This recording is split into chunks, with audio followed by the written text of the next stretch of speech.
MMA. MMA. Yeah. That's right. MMA indeed. It is MMAfighting.com, and we are, I'm going to say 27 minutes away from UFC Vegas 31, but we know that's not true since we lost a fight earlier today. More on that in a moment. As we welcome you to the People's Pre-Fight Show here on MMAfighting.com, getting you ready for UFC Vegas 31. You guys control the narratives. You guys ask the questions. We do the best we can to provide the answers. Got the whole crew here. I am Mike Heck, being joined by José Youngs. Big Game 5 coming up tonight for the Phoenix Suns. How are you feeling about it, my friend? Terrible, but we can talk after the game. All right, fair enough. We got Alexander Lee, who, like myself, we have nobody to really root for in the NBA playoffs. No, Suns in 6. Suns in 6. We are rooting vicariously through our buddies, José Youngs and Sean Al-Shadi, and also for Chris Paul to get one before it's all said and done. So Suns in 6. Yes, and we got Leydon, who wasn't chanting NBA, he was chanting MMA. How are you, sir? Doing good. Hey, look at this busted lip I got. Look at that. What? Yeah. Whatever, Look at that. What happened? You just see the other guy. You just see the other guy. Little spar, dude? Yeah, training the mixed martial arts today. Yeah, caught a little elbow. Yeah. Nice. Wow, look at you. I know. It's like So you provide the correct insight here. See, hey, this is the value you bring. Yeah. Elbows hurt. Elbows hurt. That's the end of the show, everybody. We can't do any better than that. So, anyways, UFC Vegas 31 going down in a matter of moments. The main event: Islam Makhachev versus Thiago Moisés. We talked all about that on the preview show. It is a good fight. If you guys want to talk about it more, leave your questions and your comments in the chat. We did lose one fight. Miles Johns versus Anderson Dos Santos, a fight that I was actually really looking forward to. That fight is off. Dos Santos did not test positive for COVID, but one of his coaches tested positive for COVID. We confirmed. So that fight is no longer happening, and we move ahead with 10 fights. And we're not sure. I don't think the UFC has actually changed the time frame on when this card is supposed to begin. I assume they will not. They will just take the extra 15 minutes or so and fill it with talking with the booth, which I believe is Bisping, Chandler, and Aaron Bryant. Kiesa. Okay. Maybe Bisping's coloring. Maybe Mike I think Mike. Bisping's color commentator. Yeah, Mike. There's two mics on the desk. I know that for sure. Chandler and Kiesa on the desk. So, all right. What do we got, peeps? Questions, comments, thoughts on UFC Vegas 31. Here we go. Let's get right to them. Here we go. And I'm gonna throw out this little warning right now, and this is gonna be the weirdest warning you've ever heard.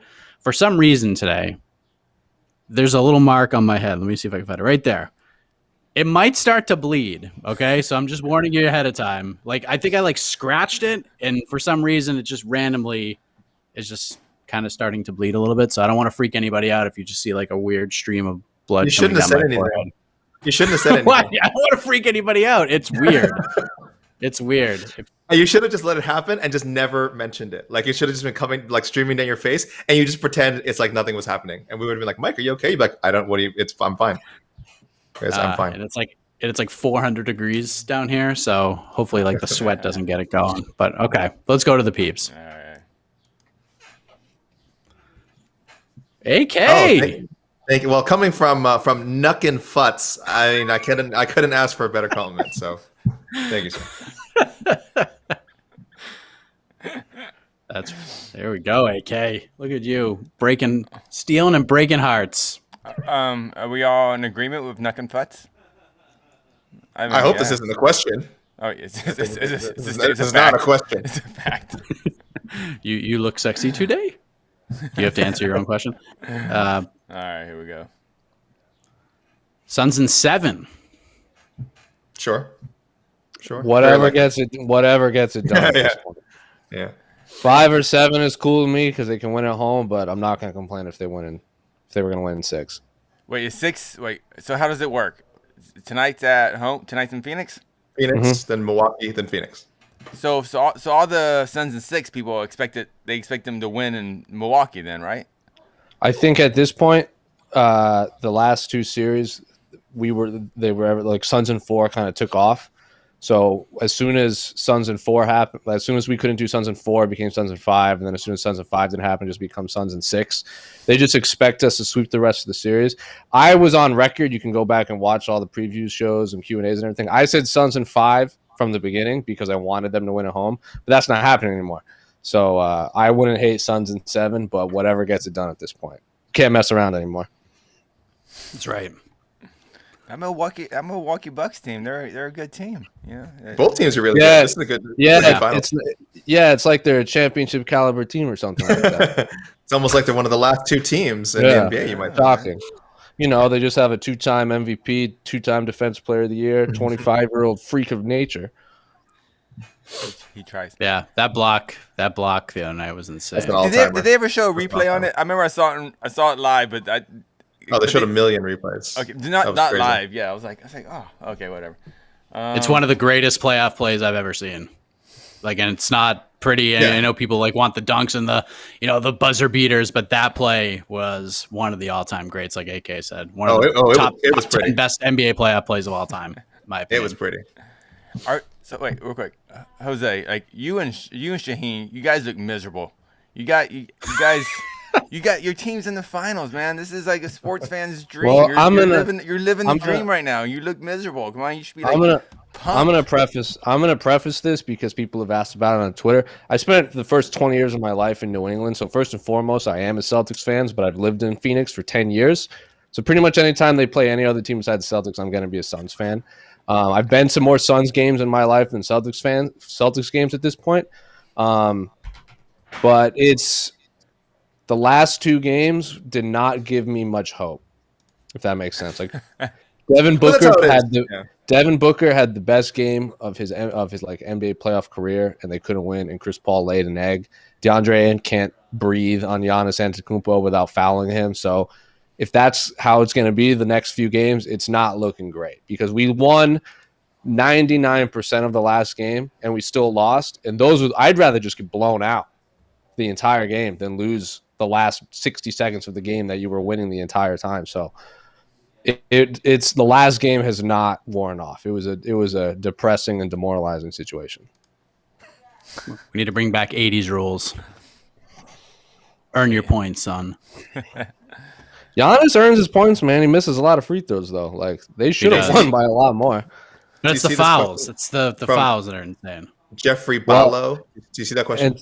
And to be fair, the Bucks had a lot of ticky-tack calls that on PJ Tucker too, so it went both ways. All right. Yeah, I like this.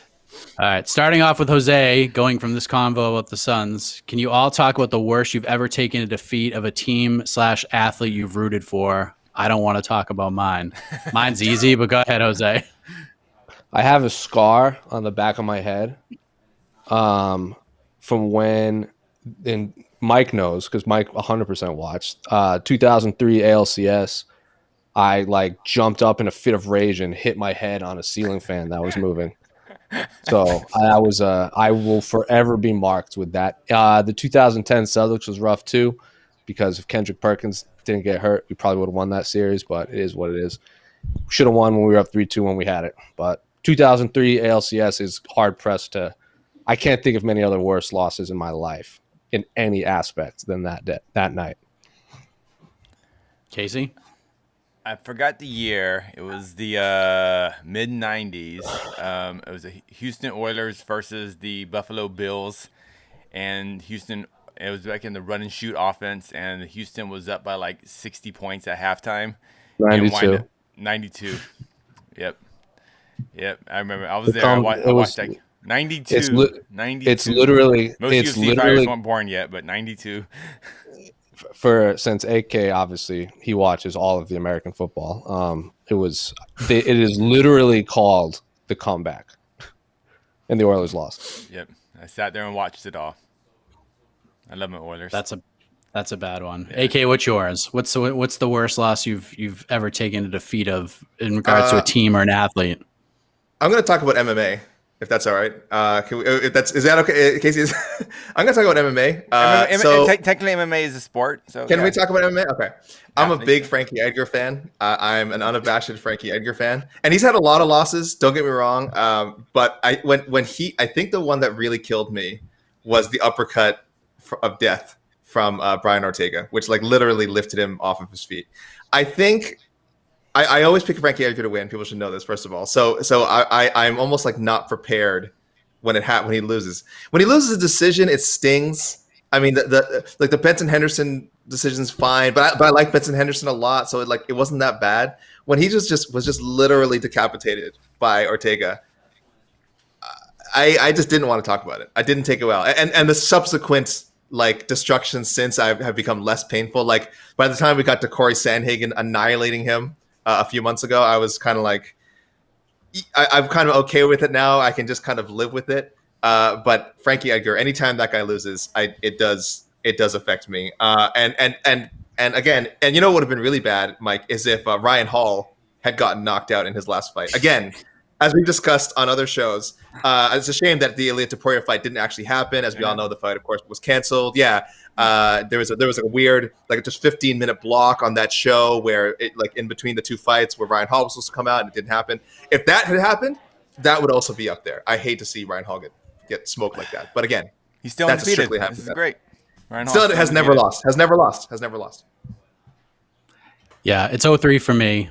I left my brother's house that night. I was driving an 87 Buick Century at the time, and we didn't even say bye to each other. I got up off his couch, walked out the door, sat down in the driver's seat, turned the car on, and I sat there for a minute.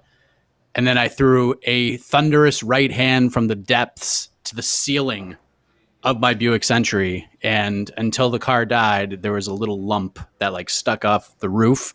Because I don't think I've ever been that angry in my life. And then I realized, like, thinking back now, that it's like really such a silly thing to be that upset over. That was a bad one. The other one was when the Patriots lost to the Giants first time in the Super Bowl. The second one I was okay with because it was all bonus. But the David Tyree game, ooh, I was not happy that night. All right. All right, MMA. Yeah, MMA. Renault versus Tate. What is your analysis? AK. You're the MMA guy. Yes, I am an MMA guy. That is in my Twitter profile. I'm an MMA guy. We sort of mentioned it before. I love the matchup. I think it was such a smart booking. I think it helps that Renault let them know after her, because I think after her she's on her four straight losses. I think after the most recent one, we were kind of like, oh, is she even gonna be with the promotion anymore? I think we thought she was gonna get cut. And I'm pretty sure, I assume shortly after that fight, she let them know, like, guys, I got one left, literally. I got one left in my career.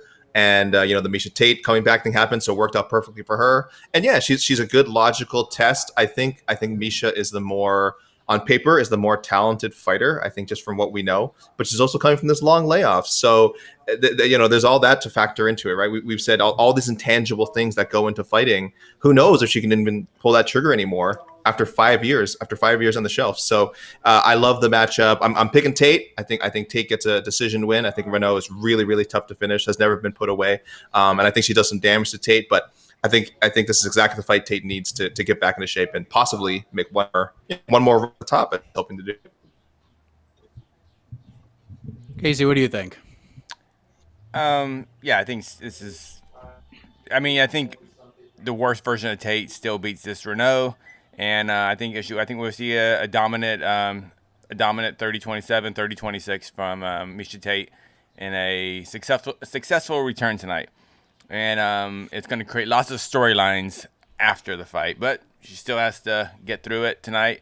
But if she looks good tonight, then who knows? It's going to be lots to talk about. But just don't jump ahead too much. She still has to get through this fight tonight. Jose, on our preview show yesterday, you just threw it out there as a sure, but you picked Renault to win this fight, and we didn't really kind of dive into why, but we'll do so now. Why are you taking Renault? I just remember interviews in the past of Miesha Tate has talked about having adrenaline dumps before her fights before, and she's ended up winning fairly early. I don't know if you could take a long time off and fight someone that's been pretty competitive. And I'm not saying her cardio is not there, but I don't know if Misha's the type of individual that ring rust will affect. I mean, Ryan Hall said that ring rust didn't affect him, and then he got knocked out and broke his hand. Yeah. Yeah, but he lost fair and square, regardless of what broken hand or not happened. But then we've seen fighters like Dominic Cruz where didn't seem to affect him at all. But then we saw the Dominic Cruz against Henry Cejudo, and he said his own words were coming back to a pandemic era after fighting his entire career pre-pandemic played a factor. It just did. I don't know what version of Miesha Tate we'll see. The last 2 times she fought didn't look too great, but again, she fought Man Nunes, who many including myself, she'd be the greatest female fighter of all time, and then Raquel Pennington. She was going through a lot of stuff leading up to that fight. So I'm picking Miesha. Like I picked Marion Renault to win just because I wanted to be different, but I'm actually picking Miesha to win. I think it'll be more 29-28. I could see her maybe fading in the third and Renault picking up the third round just based off of maybe an adrenaline dump or cardio, but I think it's a lot closer than people are giving Miss Marion Renault credit, considering who the only people she's lost to are the best of the best in this division. Yeah, minus 180 is the line on Miesha Tate right now, and the comeback is plus 150. I think the line is just about right. Some money coming in on Miesha Tate. After talking to Eric Nixick and then just kind of following along this journey with just, on social media and YouTube and stuff with Miesha, there's this weird part of me that thinks that Misha's going to go in there and just steamroll. Like, I just have that feeling deep down. My official pick will not be that. My official pick will not be that. My official pick will be she wins a decision just because Renault is very tough to put away. But I could see a very big first round for Miesha, maybe even a 10-8. But I'm kind of veering more towards Jose at the end, that it is a close fight. It's one of those ones where, like, yeah, she got it done, but, down the stretch, who had the momentum in the end, it could very well be Renault, but I think Tate will do enough to get her hand raised tonight. I just have no idea. I have no idea what to expect from Miesha Tate, and that's what makes this fight so fascinating.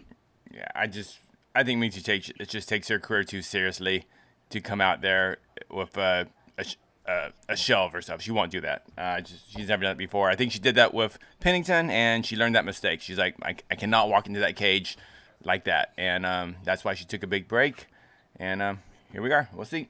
Excited about the fight. It's good matchmaking, good placement in the card.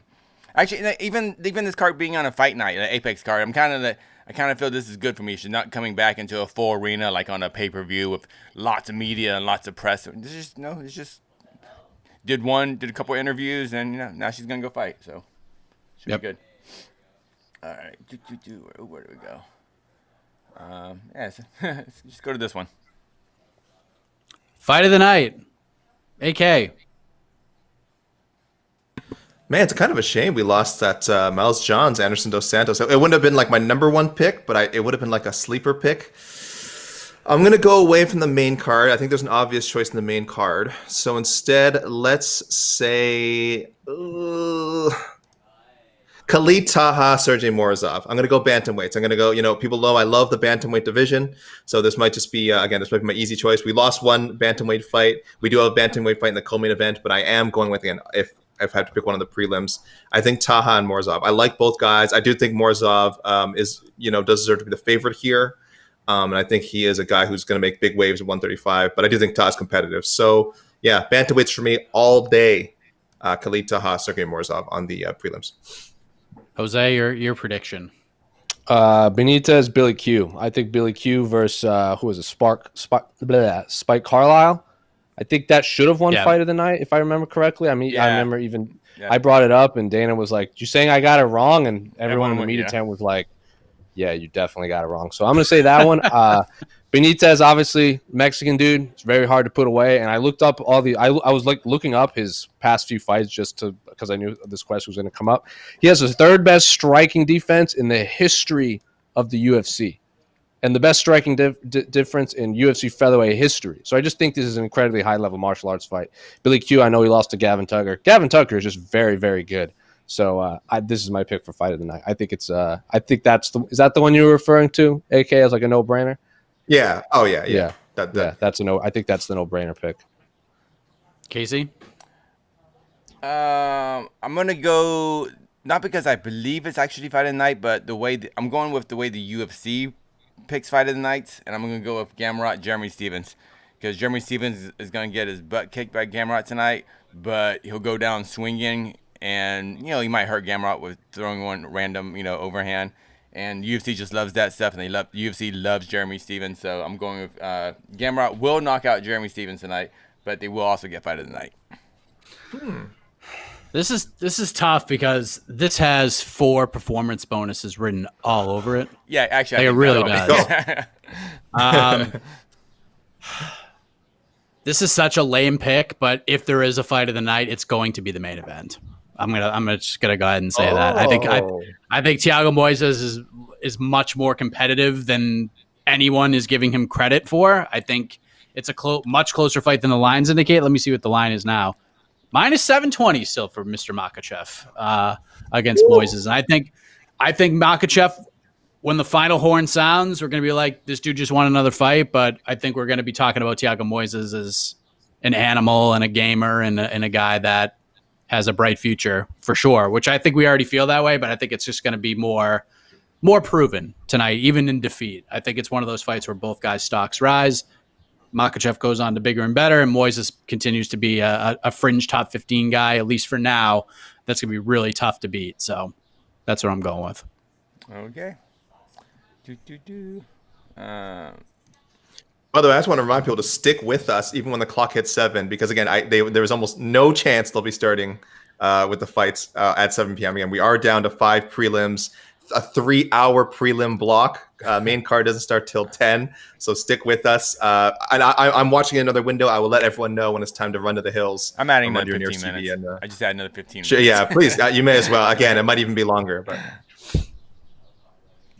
But with the lightweight division so stacked, how long will Islam have to wait for a title shot? See, this is a really interesting question, because I think all 4 of us are on the same boat that if Islam fought for the title right now, there's a good chance he could win the title if he fought for it right now. But now it's just getting the right fights, and that is going to prove to be more difficult than actually winning the belt, in I think all 4 of our opinions. So what do you think, Jose? Like, kind of looking at the landscape of this division right now, if he goes out and wins tonight, how many more fights is he going to have to take and win before he actually gets a title shot, in your opinion? I know it's tough to say, tough to play the crystal ball game, but just kind of ballparking it the way you sort of estimate it right now. In this world that I'm gonna lay out, none of these fights fall out. So I'm not like, obviously he could just get a last minute title fight, like a replacement fight. So I'm not gonna say that. I'm gonna say 3 wins, because you still got Poirier. We still have to get to December. Poirier, Oliveira.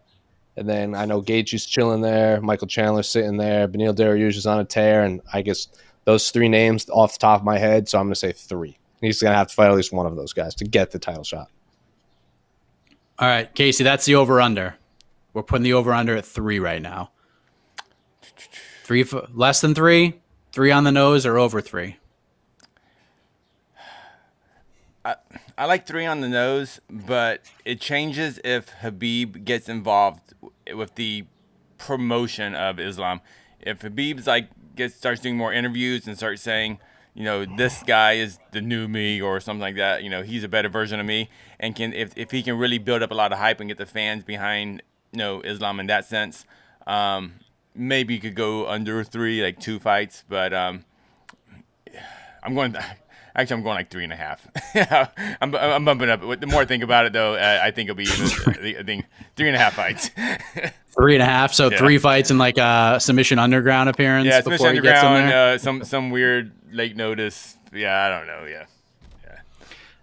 All right, let me ask you it this way, AK. True or false? By December 31st, 2022, Islam Makhachev will have fought for the UFC lightweight title. I'm gonna go false. Here's why. Aside from the, just in general, maybe there's injury happens or he needs to take time off. Just the usual randomness of MMA. We're assuming that he wins all these fights. The question posed is, how long will he have to wait? And again, we all know he's championship caliber. What if he loses to a Dan Hooker? what if he loses to like a Brad Riddell or Rafael dos Anjos, or who else would he maybe have to fight? Michael Chandler. What if he loses to Michael Chandler? It's not a guarantee he beats all these guys. I know we all think that he is great. He's on a ridiculous streak right now. He looks unbeatable. He's looking Khabib-esque, as it were.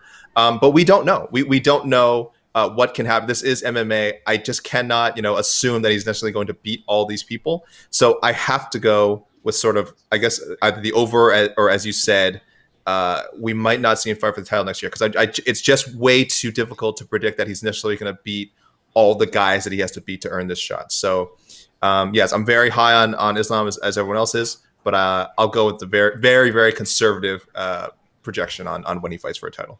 That is a boring answer, AK. I know. Thank you. That is so boring. Well, you're welcome. You're welcome. He has to win the fights. You got to win the MMA. I'm not. I don't assume things. No. I'm not a man of assumptions. I'm not. I won't do it. I won't. I'm not a man who assumes things. There's a lot in play here, because you gotta not only win the fights, but you gotta like do it in a way that like Dana White speaks positively of you. Like if you just go out there and I know Makhachev isn't that kind of a fighter. Like he's not the guy that's just gonna take you down and sit on top of you for 15 minutes. He's gonna beat you up and try to put you away at all times. But every once in a while, a fighter goes up and has a performance like that where they do what they had to do. Look at Gilbert Burns. I didn't think Gilbert Burns' performance was as bad as Dana White made it out to be, but here we are. We're talking about that right now. So we'll see what happens. I think by 2023, he will fight for the title. It's just a matter of, can he actually get opponents that will get him there quickly to actually sign the contract. And I don't know. We'll see. Timing is tough too, because that Dan Hooker fight, we might see Dan Hooker fight in September on that Volkanovski card. If that's the case, that'd be a great time for Makhachev to get back in there, but can he bounce back after 3 months again? We'll see. So it's kind of tough. Just imagine if Islam has a dominant win tonight and he calls out Michael Chandler in the building, points at him in the booth, comes to the desk where the little whatever studio they're in, and just go like, let's do this right now, Chandler. There's a lot of heat right there, so I'm just saying. I mean, maybe I'm going 2.5. Maybe I'm going the other way now.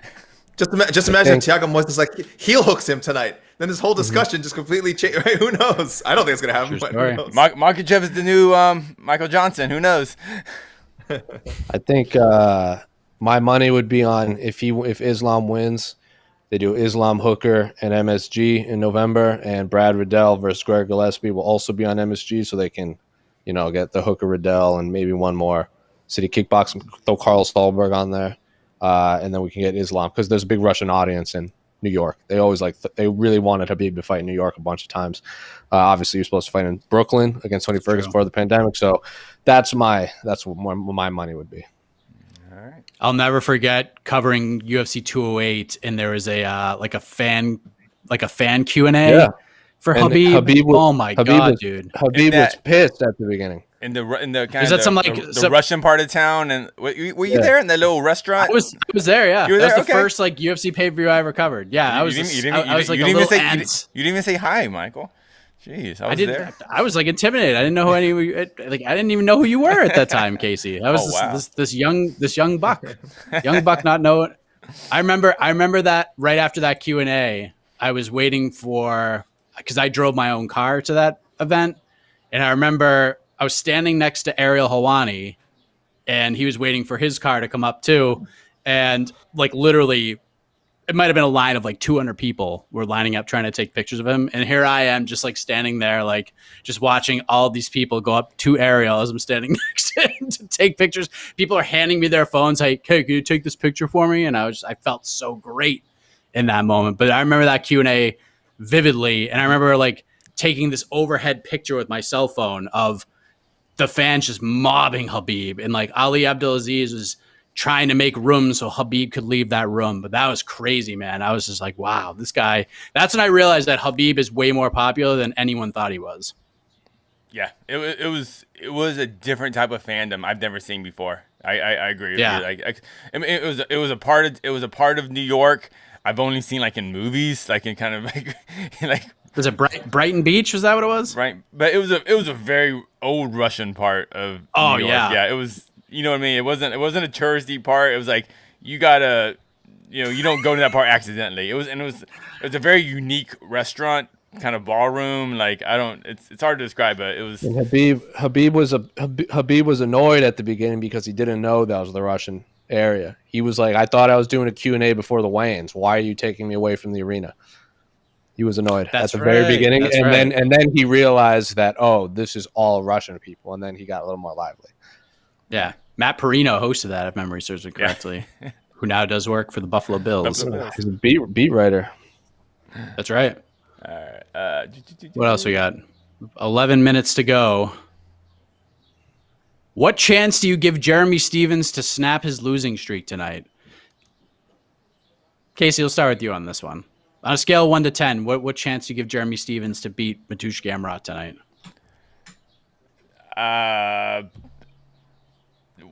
If they fight 10 times, he wins once, just because it's Jeremy Stephens and he can hit hard. Yeah. So I actually well, I don't want to get into the whole Stephens close situation because I think the UFC really, did close wrong.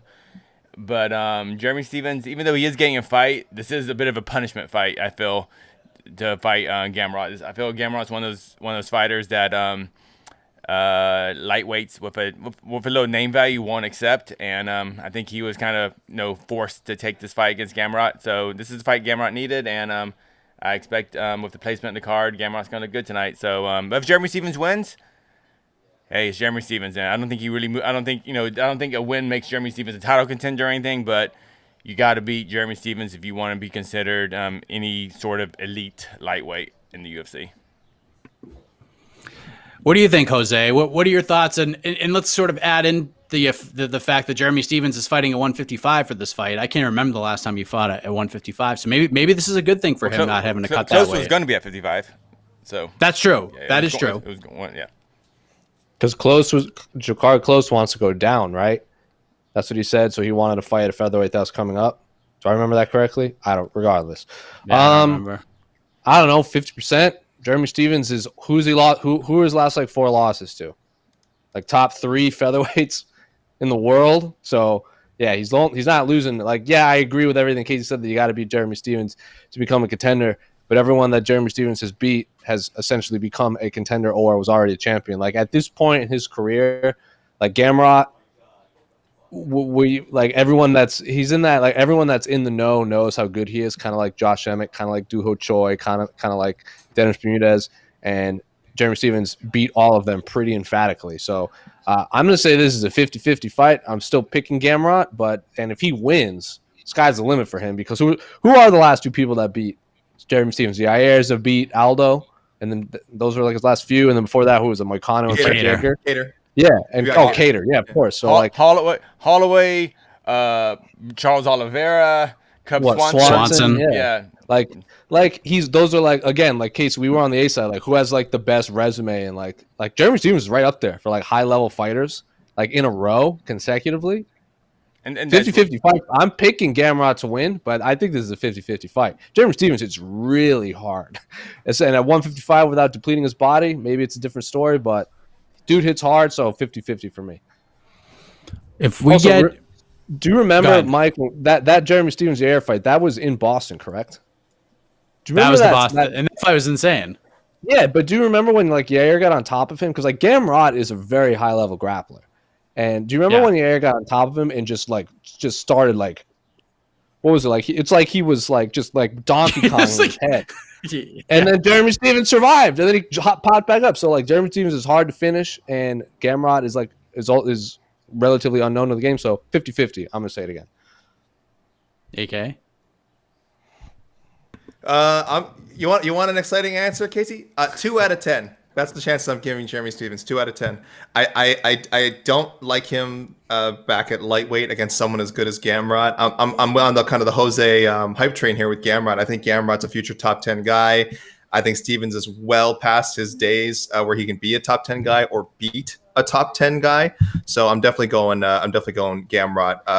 I don't like Stephens' chances at all. The 2 out of 10 is out of respect, of course, to his knockout power. He's a veteran, but I don't think he has the skill, Gamrot. So Yeah, 2 out of 10. Harsh as that sounds. His last lightweight fight, guys, we were saying before, December 2012. Was that Eve So Edwards? Almost. That was Eve Edwards. Oh, that knockout was so awesome. That was like one of the coolest knockouts ever. By the way, Casey, we can update the clock. We have an official countdown on the broadcast, which is off now, but it's set probably about 25 minutes until the first. We ain't going that long. Starts, so, No. So 7. No, update it. We are going to be here the whole time. People, get all your questions in now because we're going to be on for at least another 25 minutes. Why is the timer not changing? It's not changing.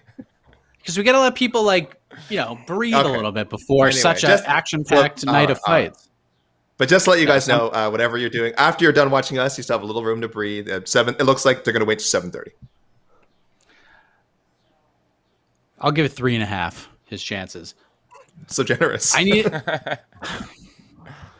If we see the Jeremy Stevens that fought Gilbert Melendez, that number goes up a little bit more. But I don't know if we're going to see that. I don't know if that guy exists anymore.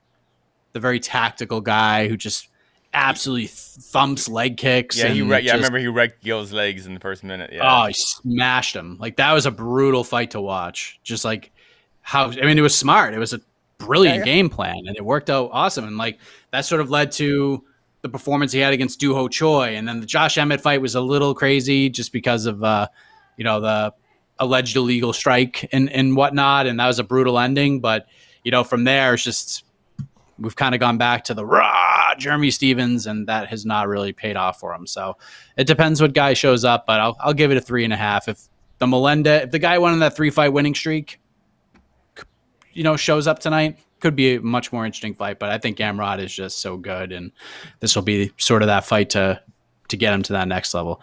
Jeremy Stevens is 15-0 if you don't count losses. Francis Marshall. That's a very important stat. That is a very important stat. If you just look at the fights, if you only look at the fights he won, 15-0. Undefeated. In the UFC, right? Is that what he's saying? In the UFC, in the UFC. Obviously, he means yeah. He'd be 28 now. I'm saying, if you look outside, he's like Habib. If you just count, if you look at, ignore the losses and no contest, the guy's Habib. Yeah, you're right. Hell of a 28-0. Losses and no contest. Didn't Jeremy Stevens debut in the UFC, get cut, and then return years ago too, in his first run? Didn't he fight? He has fights against Dean Thomas and Spencer Fisher. That's how long he's been in the UFC. This is his second run. I'm pretty sure. Yeah. He fought Dean Thomas. He then fought 2 months later on the regional scene at Midwest Cage Championship, and then he came back in the UFC 2 months after that, and he's been there ever since. Has been back, yeah. And his first loss was against Chris Mickle, but he did beat Chris Mickle in Mickle versus Stevens 2. Of course, a year later in the Iowa regional scene. So and also won the trilogy. Are you about to mention he also won the trilogy with Chris Mickle? Yeah. Oh yeah, that's right. You're right. Yeah. As we all remember, the Mickle Stevens trilogy. We never talk about the Mickle Stevens trilogy. We never. I was just talking about yesterday. We talk about it all the time. It's up there with Jackson Diaz for greatest trilogies ever. This is how I start a lot of my MMA conversations with people at parties. I go how about that Mickle Stevens trilogy? Unbelievable. Are you the meme of the guy sitting in the corner man, they don't even know about Chris Mickle? Yeah, exactly. I once saw McGregor Poirier. The whole crowd was a McGregor Poirier crowd, and then me in the corner. They don't know about Mickle Stevens. AK, people love AK in Iowa just because of his knowledge of that trilogy. They love him. Oh yeah, love him in Iowa for sure. All right, what else you got in this final 2 minutes and 40 seconds? Where do you place Tate's victory over Holm on the greatest UFC moments ever list, plus the way and how she got it done? We talked about where this sort of ranked in title wins, but greatest UFC moments ever, Casey, does this crack your top 20 confidently? Yeah, absolutely. Big card. Even the Honda Holly coming off that was following the Ronda fight, right? For Holly, yeah. Yep. So it's up there. It was an amazing moment. The way the fight was great, the comeback was great. The way the crowd popped for Misha. I think coming into the fight, we were all I'm pretty sure Misha was a big underdog coming into that. Come and get that. I'll look it up. Yeah, I mean, so yeah, it's up there. It's up there. I mean, she was minus. It closed. She was plus 260. Holm is a minus 300 favorite. Wow. So yeah, one of the bigger upsets, especially considering that she was on her way to losing, and yeah, it's up there. It was great. Where do you put it? Jose? Is it up? Top 10? Go ahead, Jose.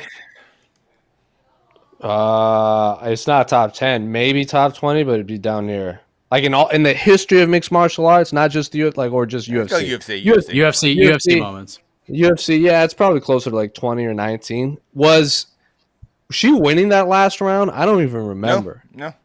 Because she 10-8'd Holly in like what, round 2, right? Because she clearly 10-8'd her. So if she was winning that last round, maybe it was a draw at best. But yeah, she won. Like, it was insane. It just got overshadowed by the main event. But yeah, insane fight. What was the main event? I forgot. No, you don't. No, I don't. No, I don't. You remember like the first Casey, fight, the prelims? Casey, we watched Miesha Tate and Holly Holm together in the arena. Yeah. The main event was Conor Nate 1. Oh, okay, that was a cool fight. Yeah, like, yeah. So like top 5 greatest female moments in the history of the UFC. But in terms of like, if you look at all like the history of the UFC, probably closer to like 20 or 19. But yeah, insane fight. It's probably not in my top 20, but only because my top 20 is just full of weird stuff. I mean, obviously there's like 5 spots just taken up for every time. Chris Mickle. Every time. 1, 2, 3 is Mickle. Yeah, I know. No, it's like, that would happen in the UFC. Obviously, Mickle Stevens. No, I mean, obviously, anytime Ryan Hall fights, that's in there again, which he didn't recently, unfortunately. His crazy ass back take on Lobov would be up there. When Akihiro Gono came out in drag.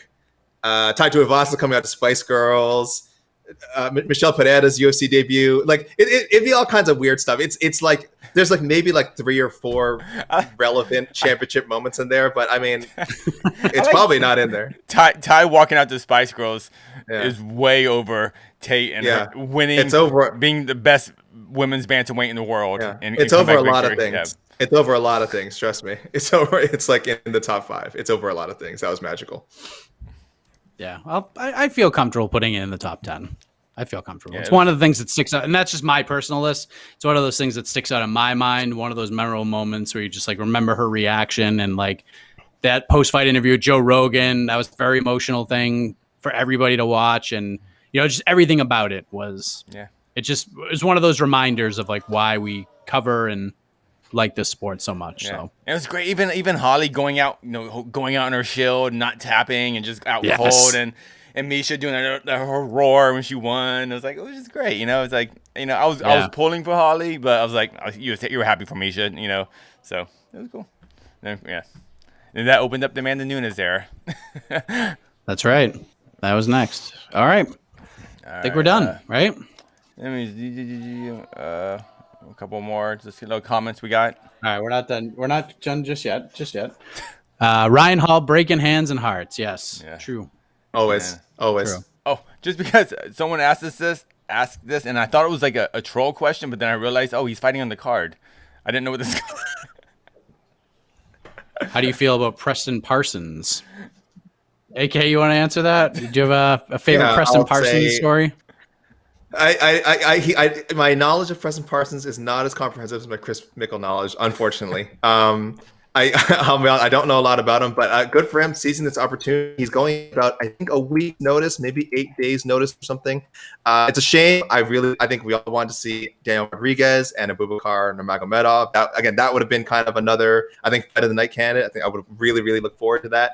As it is now, Rodriguez kind of has this low, one of these low reward, medium to high risk fights. Because coming off that good win over Mike Perry, I think beating a Nurmagomedov would have pushed him, kept his rise up the 170 ranks. I think I know I'm talking about Rodriguez more than Parsons, but I mean that tells you how much more I know about him. But I think Rodriguez is a sleeper going one side, but Parsons, 4 straight wins. He just submitted a veteran in Jeff Peterson. Big submissions guy. So he could catch. Yeah. He could catch Rodriguez. All his wins. All his wins. Yeah. And doesn't go decisions other ways. The UFC want to find another guy like almost Moutinho, who's probably going to go in there and do something wild. Preston Parsons, not bad. Yeah, Right, he's never won by any other way besides submission, right? Like ever. He's 9 never wins, even 9 won a submissions. decision. Yep. Yeah, this is a super dangerous fight for Daniel. And they have a shared opponent.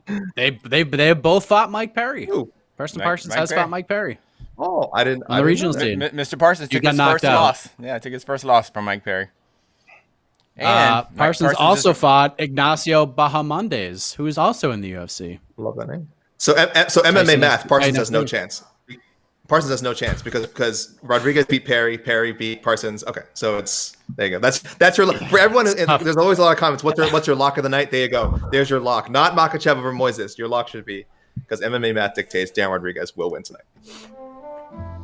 There you go.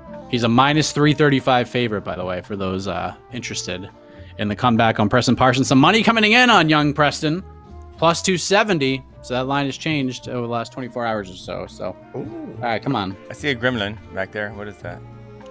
Oh, there Yeah. he is. There he is. Is that a Dracula?